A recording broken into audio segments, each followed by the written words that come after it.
سلام نحن غنيكم كورات سمعتنا لو لما انه حد الشهر استحيزه تملسكم الله هرستي ألولا زداقم ألولا ذا السكن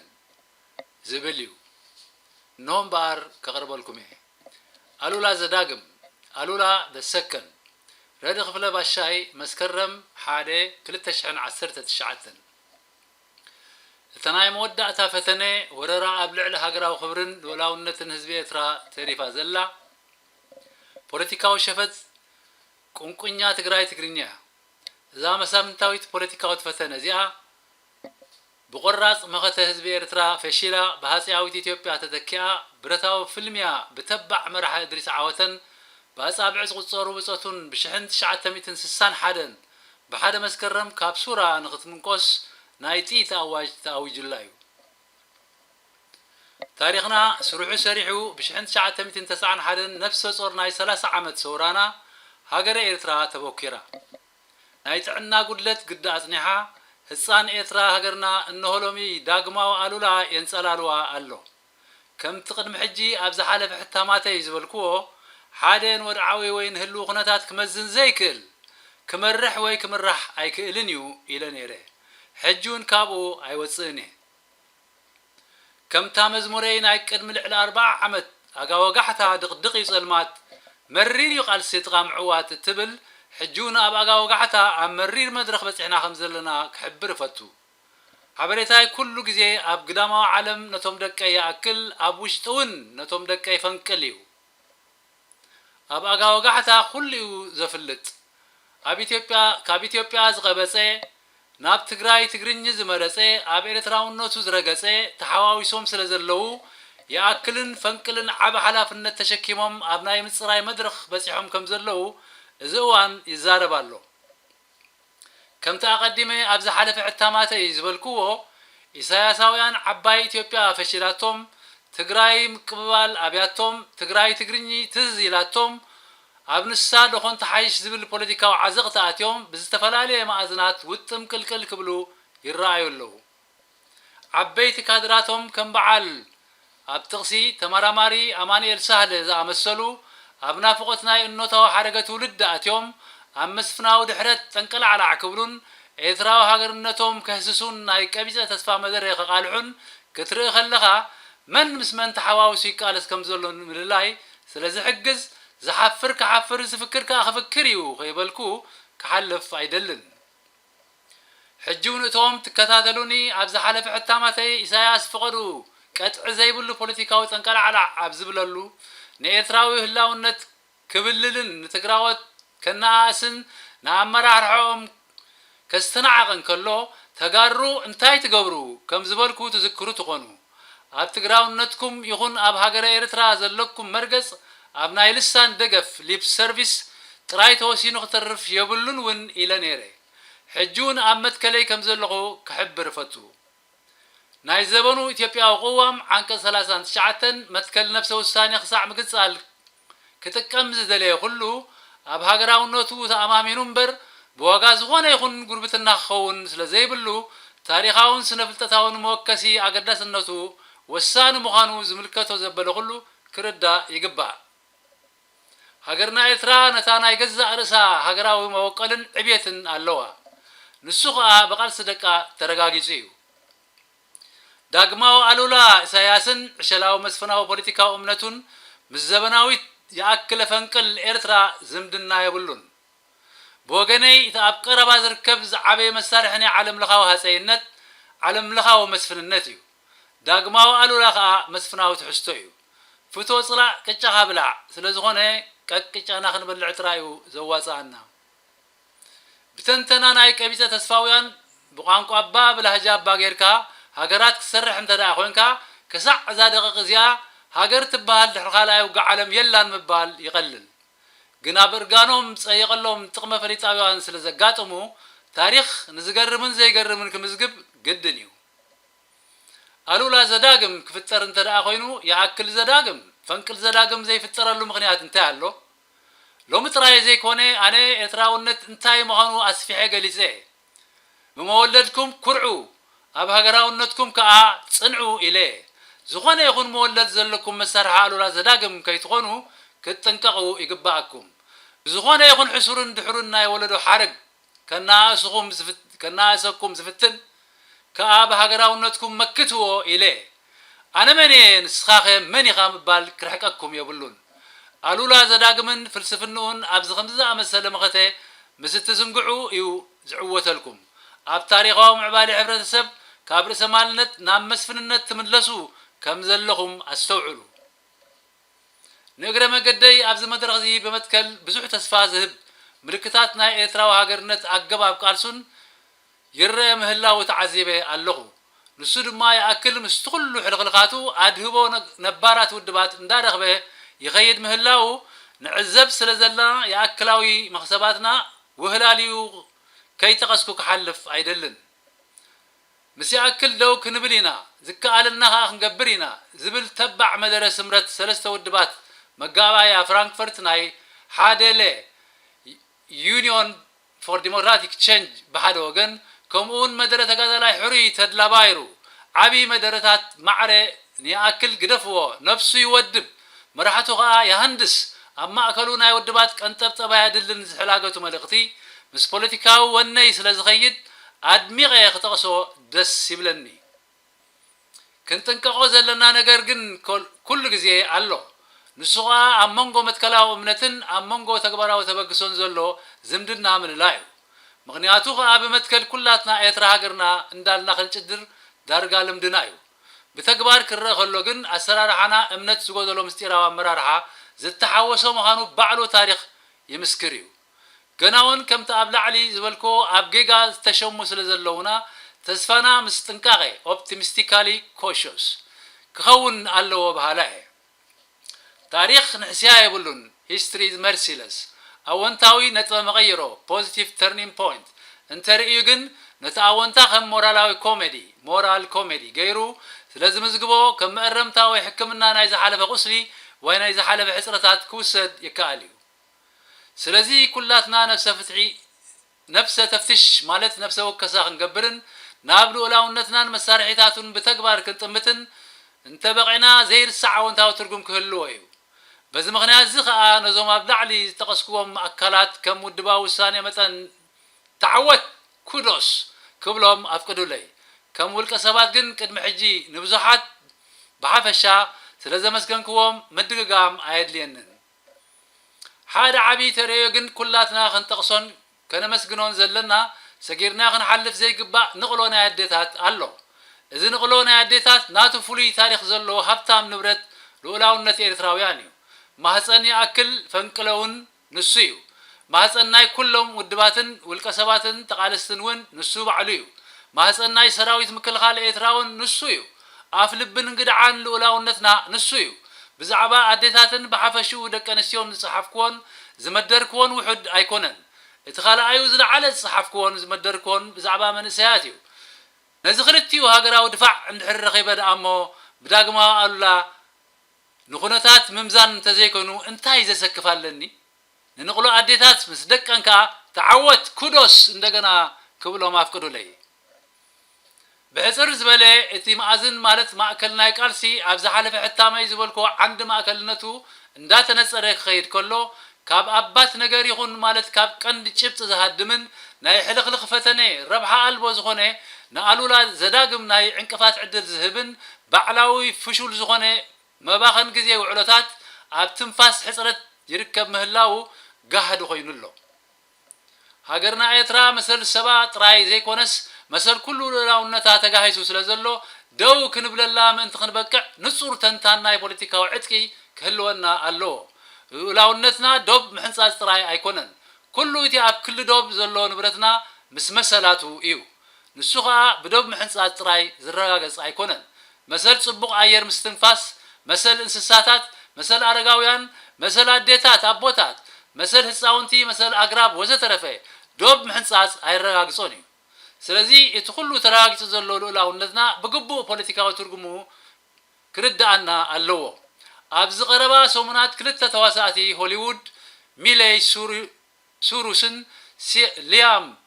ሆምስዎርዝን ዝበሃሉ ሰብ ሓዳር ምዃኖም ኣኽቲሙ ውላድ ስለ ዘየትረፉ ኣብቲ ውዕል ምፍልላዮም ንዘለዎም እንስሳታት ኣብ ምእላይ ብስምምዕ ተወፋይነቶም ከበርክቱ ምዃኖም ተሰማሚዖም ስለዚ ልኡላውነት ዋንነት ጥራይ ዘይኮነስ መሰል እውን ብዘይጎደሎ ዘጠቃልል ኣምር እዩ ልኡላውነትካ ግዳማውያን ጥራይ ኣይኮኑን ዝዕምፁኻ ውሽጣውያን እውን ካብኡ ሓራ ኣይኮኑን ንምልክን ዴሞክራስን ፍልስፍናውን ፖለቲካውን ትርጉሙ ከይተረዳእና ወግሐ ፀብሐ እንተለፍለምና ትርጉም የብሉን ብዙሕ ኣምራት ካብ ዘይፍላጥ ንጋገዮ ከም ዘሎ ክንርዳእ ይግባአና ንኣብነት እቲ ኣብዚ እዋን እዚ ንኣክል ይኹን ንመንእሰይ ብሓፈሻ ክንገልጾ ከለና ንዓበይትን መንእሰያትን ክንገልጽ ኣብ እንፍትለሉ እዋን ኣብ ኣእምራዊ ገለጻና ጌጋ ንገብር ውሑዳት ኣይኮናን ንትውልዲ ምስ ሕብረተሰብ ብዘይንሱ ሓዋዊስና ንገልጾ እንተፈቲና ኣብ ጌጋ መደምደምታ ንወድቀሉ ሸታሕታሕ ወይ ምንድልሃፅ ናይ ልሳን ኣሎ ዓብዪ ኣጀንዳ ከም ምዃኑ መጠን ብተራ ምስላ ካብ እግሪ ኣፍ ይዕንቀፍ ኢልና ክንሓልፎ ኣይንኽእልን ኢና ናይ ቆልዑ ናይ መንእሰያት ናይ ዓበይቲ ናይ ኣረጋውያን ናይ ሰብኡት ናይ ኣንስቲ ሕብረተሰብ የለን ወይ ኣሎ ኣብ ዝብል ተንታን እንድሕር ኣቲና ሓደገኛ መጋገይ ገለጻ እዩ ሕብረተሰብ ሓደ ዓቢ ምዕባለ ኣብ መስርሕ ኣሕዛብ ዝርከብ ኮይኑ ንኩሎም ክፍልታት ሓቂፉ ብወለዶታት እንዳተተኻኽአ ካብ ዝተሓተ ናብ ዝለዓለ ዝሰጋገር ጉዕዞ ደቂ ሰባት እዩ ነፍሲ ወከፍ ወለዶ ከዓ ኣብ ታሪክ ነናቱ ኣበርክቶ ኣለዎ ታሪክ ንባዕሉ ውፅኢት ደቂ ሰባትን ኣብ ምዕባለ ዝህልዎም ቁርቁሳትን ኮይኑ ኣወንታውን ኣሉታውን ብርክታቱ ብወለዶታት ስለ ዝንፀር ነፍሲ ወከፍ ወለዶ ግዲኡን ዓቕምታቱን ምስ ግዜ ዝተኣሳሰረ እዩ ስለዚ ከዓ ኢና እጃም ወለዶ ኣብ ግምት ብምእታው ነድንቕን ንወቅስን ስለዚ ወለዶታት ዓቕምታቶም ምዕቃንን ጠለባት ናብ ዝምልከቶም ውጃህን ሓደ ካብቲ ዓበይቲ ምስጢራት ስነ ፍልጠታዊ ኣገባብ ናይ ቃልሲ ምዃኑ ክንፈልጥ ይግባአና ኣብ ኣእምራዊ ጌጋ ምእንቲ ከይነኣቱ ተጋጊና ንሰባት ብፍላይ ከዓ ነቲ ወሳኒ ተራ መንእሰያት ዘይመንገዱ ከይነትሕዞ ክንጥንቃቅ ከድልየና እዩ ውሕስነትና ከዓ ምይይጥን ክኢላታትን መፅሓፍትን ምውካስን ብዓብዩ ከዓ እንምርኮሶ ሞጎት ኣብ መልክዓዊ ስነ ሞጎት ወይ ፎርማል ሎጂክ ዘይኮነስ ኣብ ዘንተ ሞጎታዊ ስነ ሞጎት ዳያሌክቲካል ሎጂክ ምዝኸውን ንቐጻልነት ገለጻና ከም ዘይበታተኽ ስለ ዝገብሮ ንርእስና ተጋጊና ንሰባት ካብ ምግጋይ ንድሕን ኣብ ሃገራዊ ዲሞክራሲያዊ ሃለዋትና ንልኡላውነትና ዝምልከት ዘበለ ኩሉ ብፖለቲካዊ ብቕዓት ዘይስነን ተደኣ ኮይኑ ብምሉኡ ግዜና ኣብ ባዕላዊ ዝምባለታት ውልቀ ሓልዮትን ድሑር እስራትን ተሸሚምና ብምርዳእ ይኹን ብዘይምርዳእ ኣደዳ ዳግማዊ ወረራታት ኮይና ንተርፍ ብቕዓት ዘይብሉ ፖለቲካዊ ቃልሲ ናብ ትምክሕቲ ናብ ድርቅና ናብ ምልኪ ወይ ድማ ናብ በለፅ ናብ ውልቃውነት ናብ ሻራ ኣትዩ ስእሊ ኣብ ገልዒ ኮይኑ ይተርፍ መልክዕ ደኣ ይሃበኒ እምበር ውሕልነሲ ካብ ጎረቤተይ ይልክሖ ዝበሃል ኣዘራርባ ወይ ምስላ ኣብ ፖለቲካ ቦታ የብሉን ኣብ ፖለቲካ ውሕልነት ደኣ ይሃበኒ እምበር መልክዕሲ ትዘለኒ ኣኽለልኒ ምባልን ብኽውንነትካን ብምስልኻን ምዝራብን ምኹራዓን እዩ ዘዋፅእ ኣብ ፖለቲካ ሰብኣይን ሰበይትን እውን ኣብ በበይኑ ፓርቲታት ኮይኖም ይቃለሱ እዮም ሓዳርን ፖለቲካዊ እምንቶን በበይኑ ፍልስፍናዊ ራእይ ወይ ትርጉም ክህልዎ ይኽእል እዩ ንኣብነት ዝኸውን ኩልኹም ሃሰስ ኢልኩም ኣይትስእኑን ኢኹም ዝብል ግምት ኣለኒ ንመረዳእታ ዝኸውን ግን ሓደ ክተቕሰልኩም እየ ጄምስ ካርቪል ዝበሃል ኣብ ሕቡራት መንግስታት ዩኤስኤ ናይ ዲሞክራሲያዊ ፓርቲ ኣማኻሪ ዝነበረ ካምፔን ኮንሳልታንት ከምኡ ድማ ሜሪ ማታሊን ናይ ሰበይቱ ማለት እያ ናይ ፖለቲካን ሪፐብሊካን ፖለቲካል ኮንሳልታንት ኣማኻሪ ዝነበረት ብግዜ ፕሬዚደንት ቡሽ ምዃኑ እዩ ክዝከር ይከኣል እዚ ኩሉ ዘምፅኦ ዘለኹ ፍልስፍና ኣብ ፖለቲካ ክሳዕ ክንደይ መሰረታዊ ትርጉም ከም ዘለዎን ኣብ ዕብየት ሕብረተሰብ ኣብ ዲሞክራሲያዊ ውድድር ዘለዎ ተራ ወሳኒ ምዃኑን ንምርዳእ ዝኣክል ኮይኑ ብፍላይ ኣብ ህልው ፖለቲካዊ ሃለዋትና ብዕሙት መንገዲ መፍቶ ጎበጥቲ ከምኡ ድማ መጋበርያ ዝኾኑ ኣብ ነብሶም ዘይተኣማመኑ ኣሰር መሳፍንቲ ዝኽተሉ ዳግመ ኣሉላውያን ምእንቲ ከይንኸውን ዕጥቅና ናብ ጠበንጃ ዘተኮረ ጥራይ ከይከውን ንምሕባር ዝኣክል እየ ንጸላእትና ቅድሚ ጠበንጃ ምስካምና መጀመርያ ፖለቲካ ፍሕት ከም ዘይብሉ ክንገብሮም ይግባአና ናይ ቀረባ መረዳእታ ንህግደፍ ፖለቲካ እንዳሓምሸሽናዮ ንኸይድ ስለ ዘለና ወዮብረት ሰራዊትና ናቱ ዝመስሎ ዝነበረ ናትና ኸውን ምዃኑ ስለ ዝፈልጥ ድሮ ተሸከምቲ ጠበንጃ ዝኾንዎ ኣብ ምክራይ መርሰነሪስ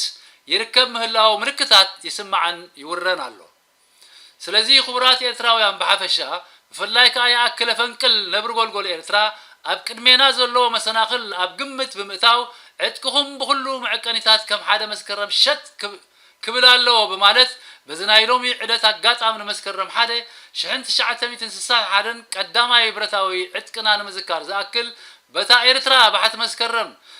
1961 እትብል ግጥመይ ኣሰንየ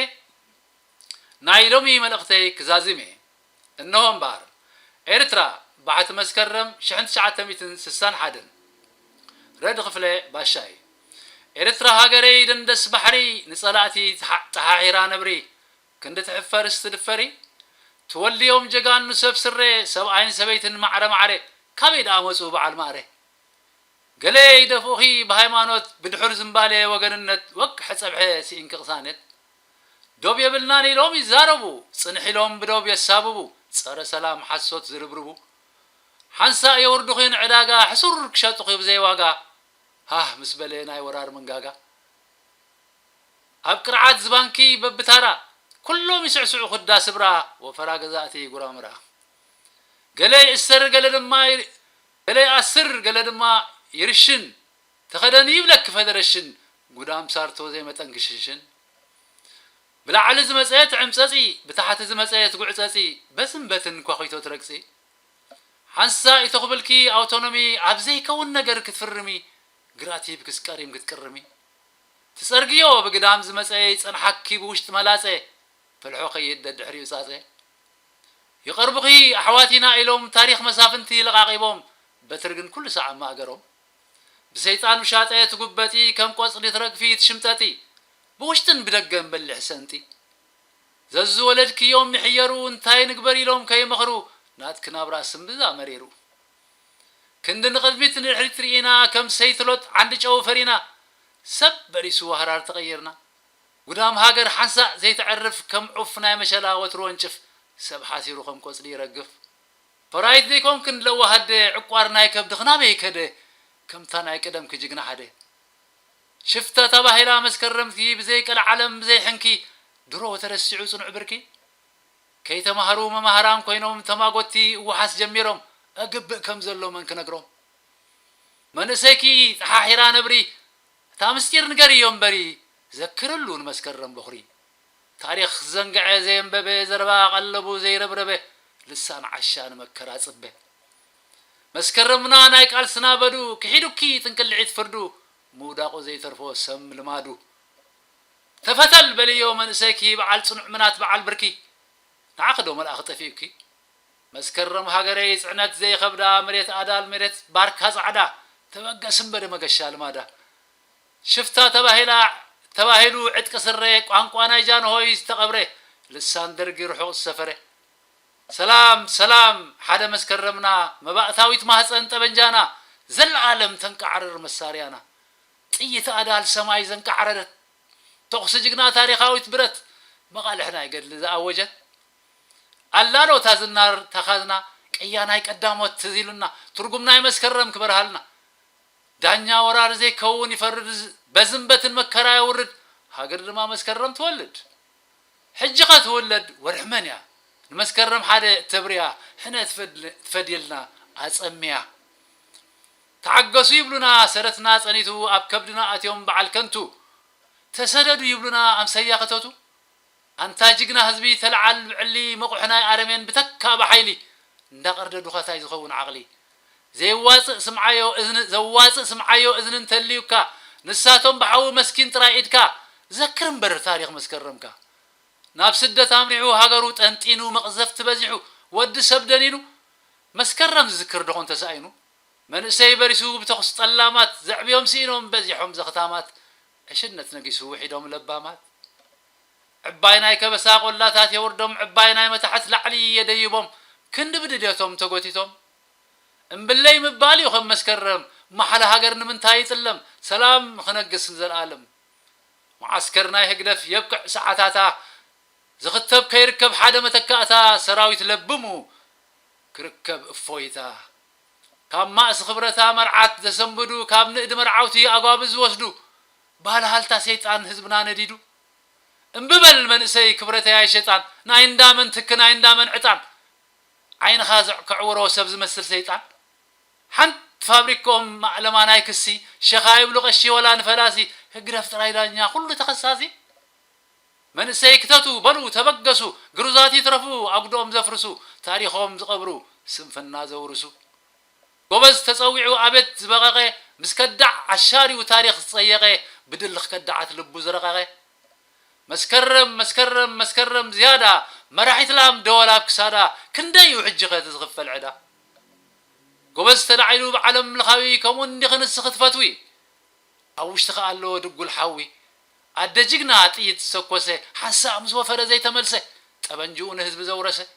ተመራፂት ካብ ኣዋርሕ ዓመት ብመቃልሕ ጥይት ዝነቀወት ሻምብቆ ጠበንጃ ዘንቃዕረረት ኣወል ቃልሲ ረኣይናይ ጀጋኑ ዘይትርሳዕ ናይቶም ዝመነኑ ሕልሚ ወራር ኣንጊሆም ዘምከኑ ማህፀን ሓበን ወላዲት መስከረም ጓህር ሰውራ ዝጀመረት ፈኸም ቅልፅም ሓፋሽ ናይ ገድሊ ዓረምረም ተዋህሊሉ ኤርትራዊ ዓቕሚ ትርጉም ክህብ ናይ ጀጋኑ ሕልሚ ፈሲሱ ደም ተኸፊሉ ዓዝሚ መብፅዓ ደም ዓወታ መዝጊቡ ኣሰራሲር ክዮም ብህይወት ዘርከቡ ነቶም ዝሓለፉ ክብሪ ሂቡ ዓበይቲ ኣረግቶት ብጸሎቶም ኣጓብዝ ጀጋኑ ብጥይቶም ማሪኽ ክዮም ብሓባር ከቲቶም ኩሉ ዝደቀሰ ኣበራቢር ከዮ የንብለይ ሕራይ ቀይር ክዮ ዘርከብናሉስ ኩሉ ርኢናዮ ሕጅን ደሞ ክዳዓት ነጊሶም መስዋዕት ደቅኺ ተሓሒሶም መስከረም ታሪኽ ዝፈኾሶም ኣነ ጥራይ ዝብሉ ሓንቲ ምርጫ ምድግዳግ ኣመሎም እከይ ዕጫ ብርኪ ጅግና መሲልዎም ቃንጫ እዚ ኩሉ ታሪኽ ተሰኪምና ዓለም ዝመስከሮ ዓብዝና ሽፍታ ዝብል ሳጓ ወፂኡና ክንዲ ሓቢርና ንፀርግ ንህግደፍ ክንዲ ሰዊድና ብፅንዓት ንስለፍ ትርፋ ኣልቦ ኾንቱ ንፀራርፍ ኣጆኹ መስከረም ኣጆኹ ባርካና ኣይረሳዕናን ንርስዕታ ኣይኮይንና ካብ ሓርቢ ኸብዲ ኸሸይኽና ሰቲና ተስኡ በልና ከም ኣመልኪ ከም ቀደምና ሕራይ ክንብለኪ ንስዩ ታሪኽና ደስ ይበልኪ መስከረም ንስያ ኣንጊሃ ሓቲታ ደቃ ተሰሊፎም ሽዑ ንምሸታ ትነበብ ታሪኽና ከም ዘላታ ሓቂ ሒዝና ንቐፅሎ ሰውራ ንመሰል ወዲ ሰብ ብሓበራ ታሪኽ ናይ ጀጋኑ ኣይንዕብራ ኣባሪርና ኢትዮጵያዊ ሽፍታ ኣብ ውሽጢ ፀኒሑ መፈወንታ ኣኻዕየ ናይ ደርጊ መሰታ ጎበዝ ሃገር ናውቲ ኸዋድድ ኮፍ ኣይትበል ብድዳ ኣብድድ ካብ ተመን በረኻ ናይ ገዛ ይገድድ እዚዩ ቃልስና ናይ ቃልስና ምስጢር ይትረፈና ዘይረብሕ ክርክር ታሪኽ ሒዝና ህዝብ ነበራብር ንመንእሰይ ዝምከር ንምከሮ ፈለግ ሰውራ ሕጂ ንሓብሮ ማይ ክትሰቲ ፀምአት ጎረሮ ገለን ሽፍታ ንብል ገሌናን ወያኔ ፍረ ዘይርከቦ ፍጹም ዝመኸነ ታሪኽ እንዳማትና ታሪኽ ከም ተሳእነ መኽሪ ጠፊኡና ነባሮ ዓበይቲ ሓጋይ ሃዲሙና ዘንጊዕና ክረምቲ ማዕረሻ መሪቱ ነቒዙ ዘራእቲ ጉዕዞ መስከረምና ታሪኻዊ ዘንጊ መጎተ ጀጋኑ ብሓይሊ ብሕጊ ህግደፍ ኣይከብዶን እዩ ዘባረረ ደርጊ ኣያኺተ ጎበዝ ተላዕሉ ጓልያት ጓል ነገር ንግደፎ ባንዴራ እድያት ብኽያት ናይ ዓሹ ዘይረብሕ ምኽንያት ኩስኸሉ ዶ መዝሙርና ይለንቀነ ኣሉላ ዘዳግም ቀደም ዝመኸነ እንዳሰማዕ ኩስቕ ኣይብልኒ ኣነ ጥቕመ ፈሊጣዊ ተፈዲሕካ ኣብ እርጋንካ ወለዶ ቆፂርካ ከይተፈለጠካ ህግደፍ ኮይንካ በሉ እምበኣር ደቂ መስከረም ኣባት ነገር ታሪኽና ንዘክር እንደገና ዝዓለም ትመስክር ጠላም ይሕፈር ኣንበሳ ይፈክር እንተተኮስና ግንባር ንበታትን እንተመረሽና ቀላይን መሬትን ተቆምና ደብተርን ስርዓትን ሕጁን እንደገና ይኣክል ነብሪ ጎልጎል ኤርትራ ታሪኽ ሓደ መስከረም ተዓጂቕካ ኣብዚ ብፃሕ ክትበፅሕ ምዃንካ ጥርጥር የብለይን ወይሎም በዓል ወለቕ ዘለቕ ዘይረብሕ ዘረባ በጨቕ በጨቕ ክንዕወት ኢና ሰናይ ቅነ ክምለሰኩም ከየ ክርስቶስ ጥራይ ክምለሰኩም እየ ኢሉ እርም ኢሉ ፅንዓትና ክርኢ ደልዩ እዩ ዝኸውን እሞ ፅንዓትና ንርኢ እዮ ሰናይ ቅነ ረዲ ክፍለ ባሻይ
المشانق أصعدناها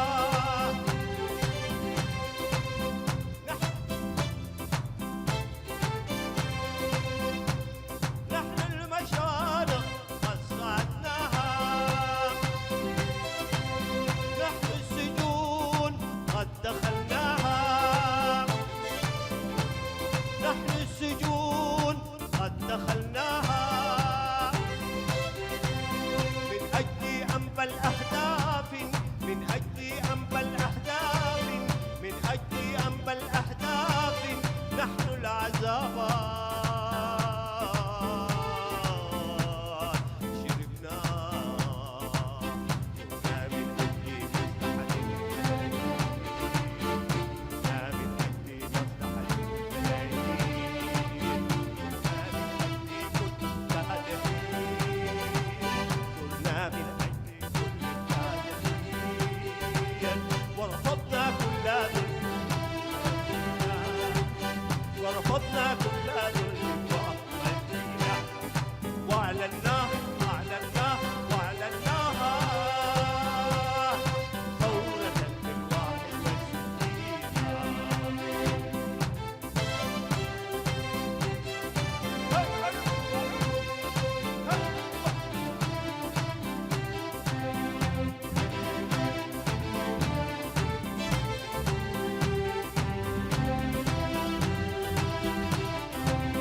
نحن المشانق أصعدناها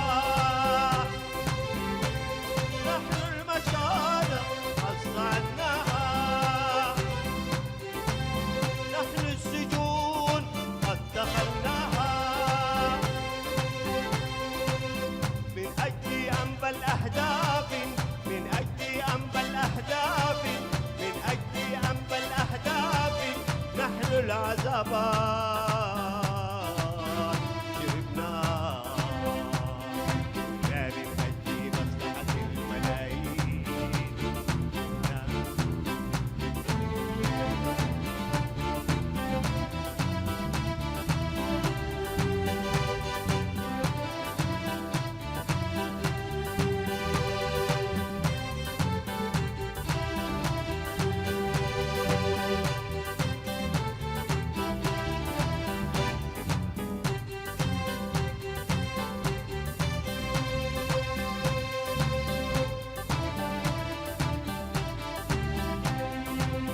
نحن المشانق أصعدناها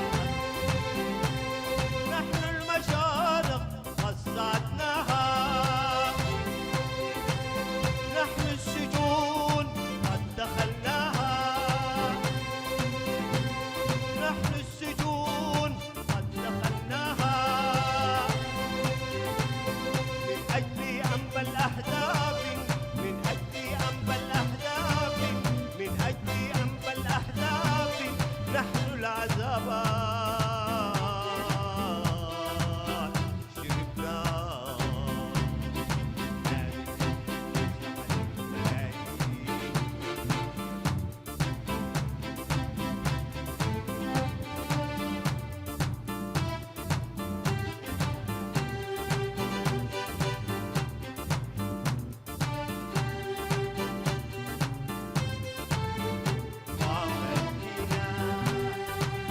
ورفضنا كل ظلم واقع فينا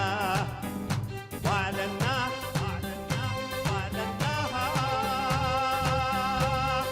ثورة في الواحد والستين شعب الذي سار على تكالب الأعداء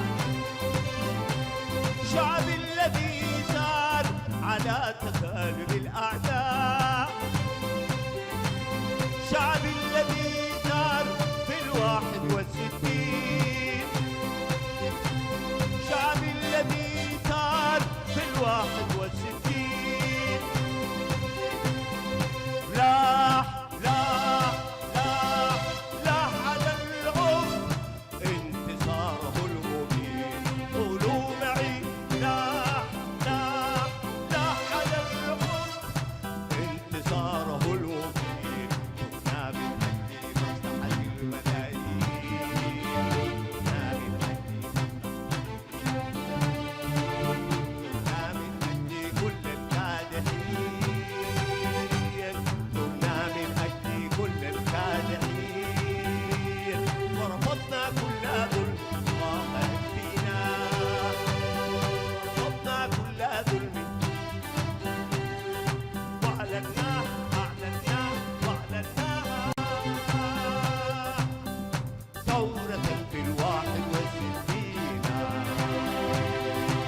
وأعلناه أعلناه وأعلناها.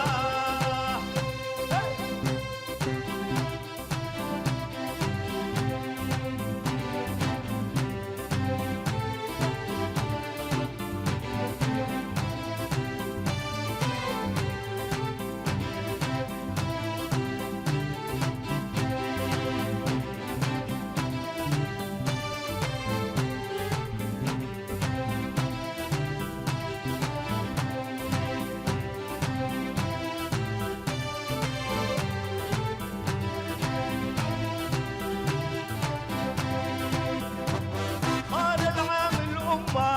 قدمت طويلة. قال العامل أمة قدمت طويلة. قال الفلاح أخته قد عشت ذليلا. قال الأخته قد عشت ذليلا. قال الراعي أبدا قد عشت أسيرا. قالوا هيا هيا هيا هيا هيا هيا هيا هيا نبحث عن فجر جديد. لا من أجل مصلحة الملايين. لا من أجل الملايين. لا من أجل كل ثرنا من أجل ورفضنا كل ظلم واقع فينا.